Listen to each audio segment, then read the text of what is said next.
What is your omega point? The things that you want most, you will never get if you want them the most. Because anything you want the most is your omega point, and any omega point but Jesus Christ will self-destruct.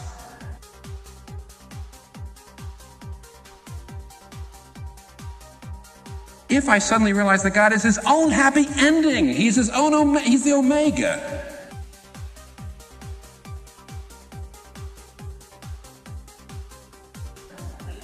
That if I serve him and I only get him, what more do I want? How could I add anything to him and have a happier ending?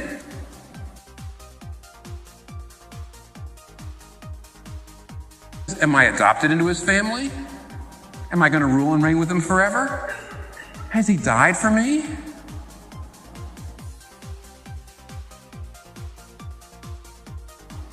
Then how can I add anything to that? Do you know the freedom of knowing that you don't serve him to get things, you serve him to get him? And everything else is gravy? What do you think all those verses mean? Seek first his kingdom and his righteousness, and all else will be added to you.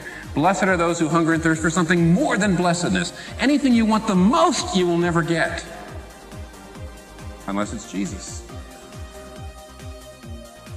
Because he's the omega point.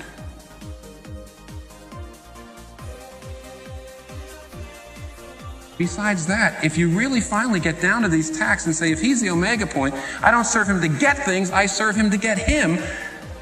She said that's freedom, and it is freedom. It is absolute freedom. There's nothing to be afraid of anymore.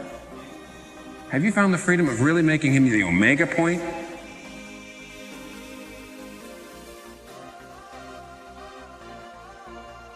We think we're coming to serve him like Moses did. We think we're coming to serve him like Jonah did, but actually we always come hoping that he will be the means to the end of those omega points.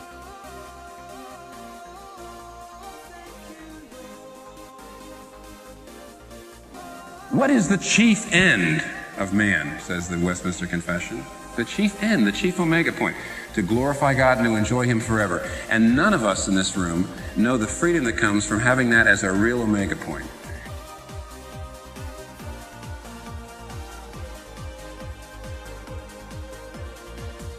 It takes years of blood, sweat, and tears.